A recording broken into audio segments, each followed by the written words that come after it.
गुस्सा इंसान को हैवान बना देता है। मैं कोई फिल्मी डायलॉग नहीं मार रहा हूं, बल्कि ये हकीकत है।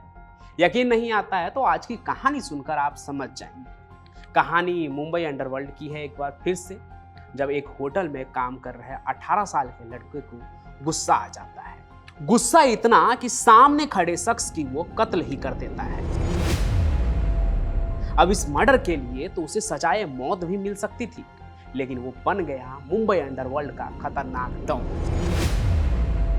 वो डॉन जिसका नाम सदानंद नाथू सेट्टी उर्फ साधु सेट्टी था। लेकिन ये सेट्टी हाजी, करीम और दाऊद के रहते हुए सिर्फ एक मर्डर करके इतना बड़ा डॉन कैसे बन गया? अरे ज्यादा सोचिए मत, कहानी आज यही तो है। आप बस अंत तक देखते रहिए, मैं एकदम तसल्ली से सुनाता हूँ। मुंबई अंडरवर्ल्ड में ज्यादातर गुंडों की तो यही कहानी है ना, कि काम के तलाश में मुंबई आए और फिर डॉन बन गए। सदानंद के साथ भी कुछ ऐसा ही हुआ था। 1970 में 18 साल की उम्र में ही वो मुंबई आया था।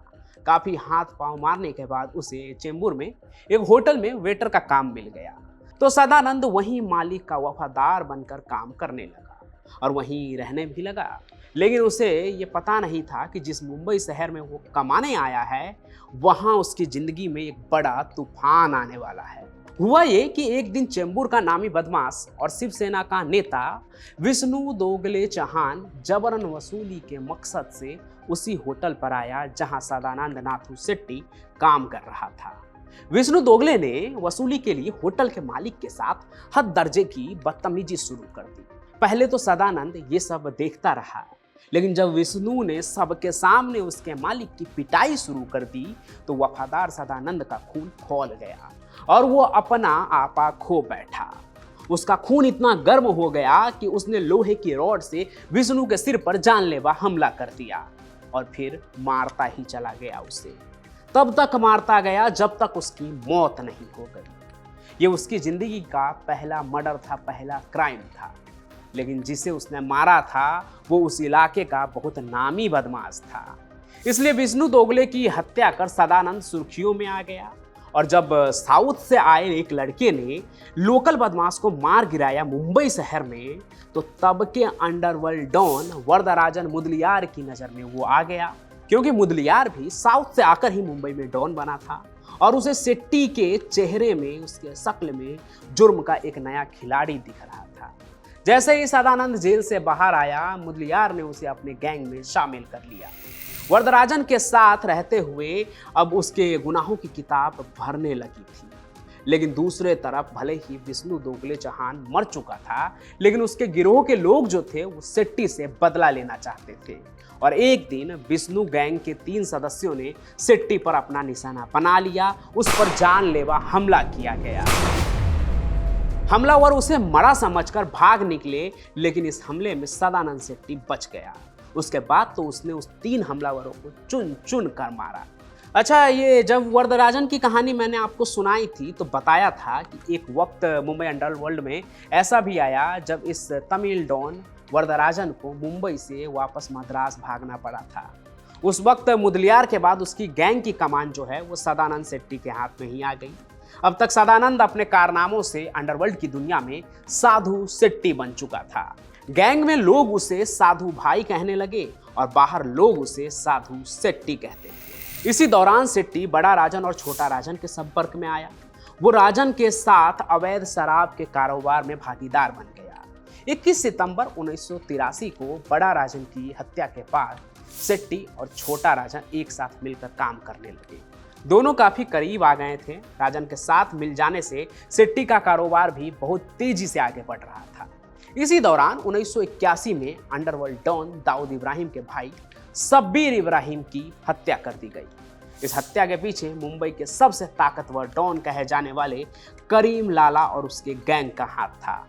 दाऊद ने करीम लाला को ठिकाने लगाने का काम सेट्टी गैंग को सौंप दिया।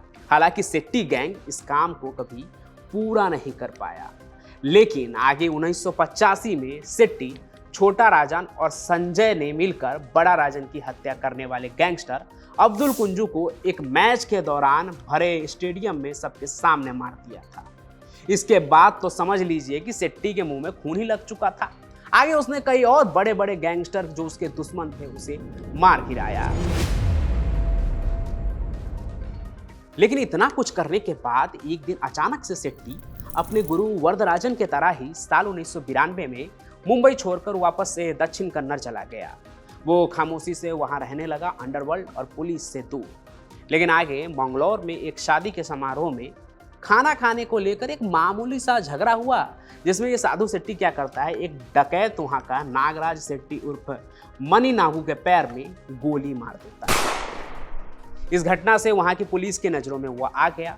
इस गोलीबारी का नतीजा ये हुआ कि साधु शेट्टी को तब टाडा के तहत गिरफ्तार कर लिया गया और उसे 5 साल कैद की सजा भी सुनाई गई थी। जेल में रहते हुए उसके ऊपर कई हत्याओं की साजिश में शामिल होने के आरोप भी लगे।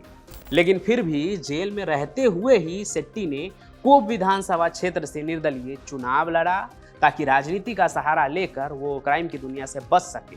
लेकिन वो चुनाव जीत नहीं पाया। बाद में वो जेल से रिहा भी हुआ, लेकिन फिर कारवार के विधायक वसंत की हत्या में नामजद हो गया। अब यहाँ एक नई सदी की शुरुआत हो चुकी थी।